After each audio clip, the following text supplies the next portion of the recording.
Let's bring in Donald Trump. Good morning to you, sir. Good morning. Good morning. Yesterday in the 6 a.m. hour, you were out tweeting about it looked like terror. This morning, you have been tweeting in the 5 o'clock hour. We're going to share with some of the folks some of the tweets you have put out already today. First up, you said, "Look where the world is today, a total mess, and ISIS is still running around wild. I can fix it fast. Hillary has no chance." And then you also wrote, "Crooked Hillary Clinton looks presidential. I don't think so. 4 more years of Obama and our country will never come back. ISIS laughs." All right, so why is this resonating with so many voters? Well, I think they believe me. I mean, we can be politically correct. We can be nice. We can't afford to be so nice and so foolish anymore. Our country's in trouble. ISIS is laughing at us. And they see somebody like Hillary Clinton who, reads off her teleprompter and copies my expressions. I mean, she copied exactly what I said about her.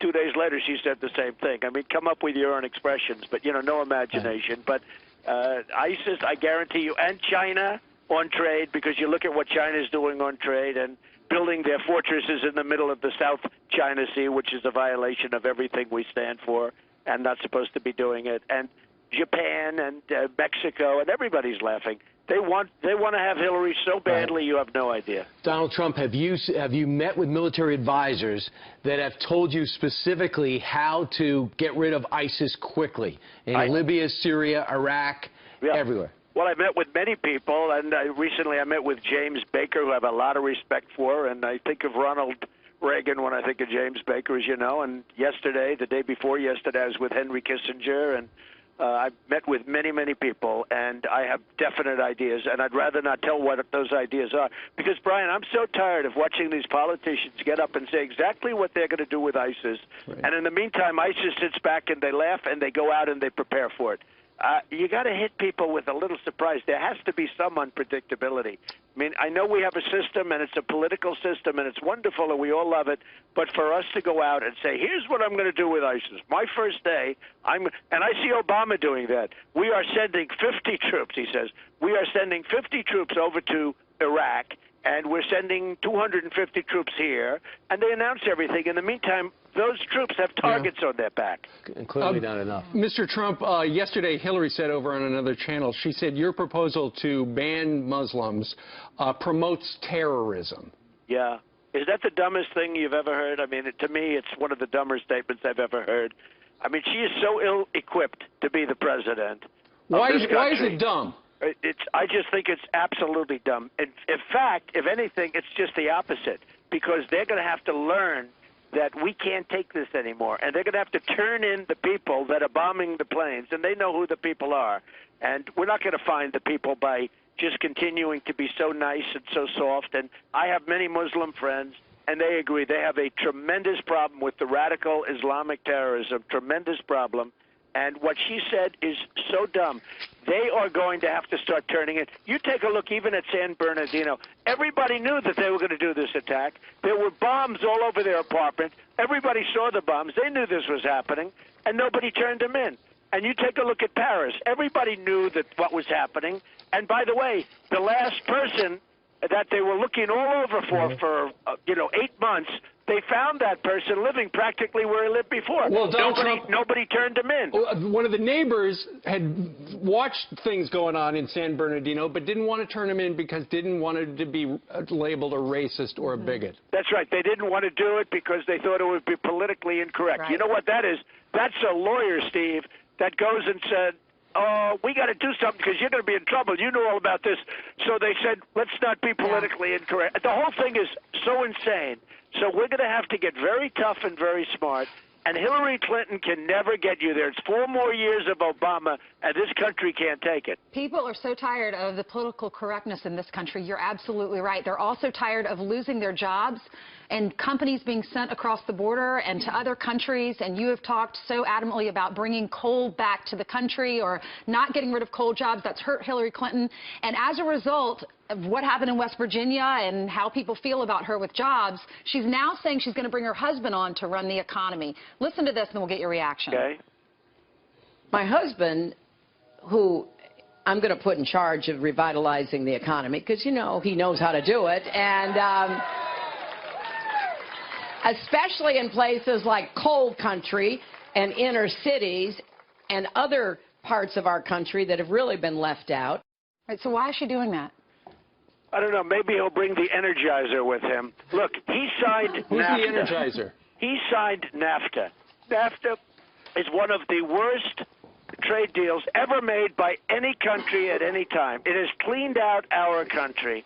It has cleaned out our country of jobs. You take a look at New England, take a look at upstate New York and Pennsylvania, and take a look at Maryland, where I just left, and take a look at every place.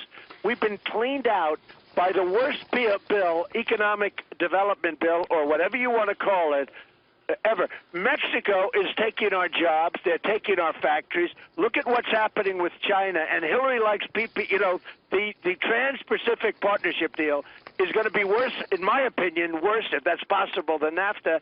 And Hillary Clinton wants it. And so does Obama want it. It'll be a total disaster for our country. She calls it the gold standard, but now she says there's problems with it. Well, no, she wanted it so badly, and now she sees that I'm against it, so she went and studied it, and now she says, oh, maybe he's right.